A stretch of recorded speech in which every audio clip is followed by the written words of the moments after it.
here to share some information about digital marketing. So digital marketing is made up of two terms, digital and marketing. So before understanding digital marketing, we need to understand these two terms. First we talk about digital. Digital refers to any work which can be done online or through some electronic devices. Now we'll talk about marketing. So marketing is the process of promoting and communicating the value of products and services and the idea to potential customers. Now we'll talk about digital marketing. So the process in which we promote and communicate the value of products and services using digital channels is known as digital marketing. We also call digital marketing online marketing. So digital का मतलब होता है कोई भी ऐसा काम जो हम ऑनलाइन करते हैं या फिर किसी इलेक्ट्रॉनिक डिवाइस की हेल्प से करते हैं। मार्केटिंग एक ऐसी प्रोसेस होती है जिसमें हम प्रोडक्ट्स और सर्विसेज की वैल्यू को प्रमोट करते हैं, और डिजिटल मार्केटिंग एक ऐसा प्रोसेस होता है जिसमें हम प्रोडक्ट्स की और सर्विसेज की वैल्यूज को प्रमोट करते हैं बट डिजिटल चैनल का यूज़ करके। फॉर एग्जांपल जैसे कि डोमिनोज है, वो अपने प्रोडक्ट्स को पहले ऑफलाइन सेल करता था बट अब हम उसको ऑनलाइन भी यूज़ कर ऑनलाइन उसने अपनी ऐप डाल रखी है, उसको हम ऑनलाइन भी परचेज कर सकते हैं। इस तरीके से बहुत सारी ऐप्स हैं। So digital marketing promotes various brands, various different types of brands and digital marketing connect them to their potential customer. तो डिजिटल मार्केटिंग ना कई सारे ब्रांड्स को भी प्रमोट करता है और उन्हें उनके पोटेंशियल कस्टमर से कनेक्ट करता है। और डिजिटल मार्केटिंग को हम करने के काफ़ी सारे तरीके होते हैं, जैसे कि हम सर्च इंजन के थ्रू डिजिटल मार्केटिंग कर सकते हैं।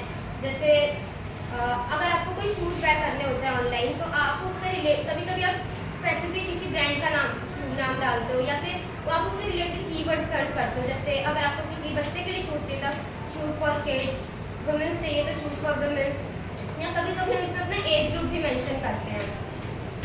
तो इसमें क्या होता है, कंपनी जो होते हैं तो आपने नोटिस किया होगा ना कि अमेजॉन मिंत्रा जैसी वेबसाइट जो होती हैं वो आपके पेज के टॉप लिस्ट पर आती है as compare to other website. तो ऐसा क्यों होता है?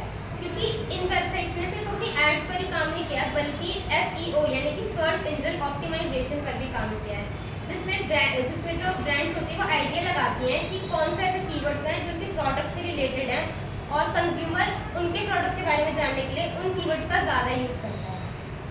तो वो उस हिसाब से उन कीवर्ड्स को यूज़ करते हैं और उस तरीके का कंटेंट प्रिपेयर करते हैं। अब एक होता है सोशल मीडिया के थ्रू भी हम डिजिटल मार्केटिंग करते हैं कि कितने लोग हैं जो यूट्यूब, फेसबुक, इंस्टाग्राम इन सब के थ्रू मेरे प्रोडक्ट से कनेक्ट कर पा रहे हैं, मेरे प्रोडक्ट की तरफ अट्रैक्ट हो पा रहे हैं।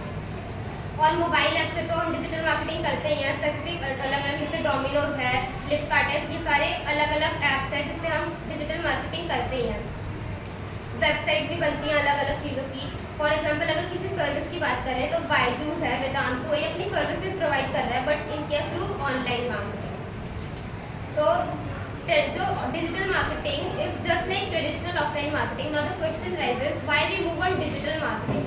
सो digital marketing is basically it is far better than offline marketing because there are certain factors that the traditional offline marketing cannot provide but a digital marketing can. So now we'll talk about its advantages. For its first advantages is larger audience. ये हमें larger audience provide करता है। कैसे? Social media से आजकल हर कोई connected है but हर कोई तो न्यूज़पेपर और मैगजीन्स नहीं पढ़ रहा, लेकिन सोशल मीडिया एक ऐसी चीज़ है जो आजकल का टाइम में बहुत कॉमन है, हर कोई इसका यूज़ कर रहा है। तो ऐसे में अगर हम अपने ऐड को डिजिटली प्लेस करेंगे तो ज़्यादातर लोग ज़्यादा से ज़्यादा इससे अच्छा रिस्पॉन्स मिलेगा मुझे, क्योंकि ज़्यादा से ज़्यादा लोग इससे कनेक्ट कर पाएंगे। और हो सकता है कि जितनी लार्जर ऑडियंस मुझे डिजिटल मार्केटिंग प्रोवाइड कर रहा है उतनी लार्जर ऑडियंस मुझे ट्रेडिशनल ऑफलाइन मार्केटिंग ना प्रोवाइड कर पाए। इसका सेकेंड एडवांटेज है ये कॉस्ट इफेक्टिव है। पहले अगर हम किसी अपनी ऐड को न्यूज़पेपर या मैगजीन में प्रिंट करवाते थे तो उसकी कॉस्ट ज़्यादा आती थी, बट आजकल डिजिटली हम फ्री में अपना अकाउंट हर चैनल पे बना सकते हैं। फ्री में हम सब कुछ कर सकते हैं, अपना कोई भी कंटेंट अपने प्रोडक्ट के रिगार्डिंग कुछ भी हमें उसके प्रोडक्ट के बारे में कुछ भी बताना है तो हम ऑनलाइन बता सकते हैं। तो इससे हमारी कॉस्ट लगी ही कुछ।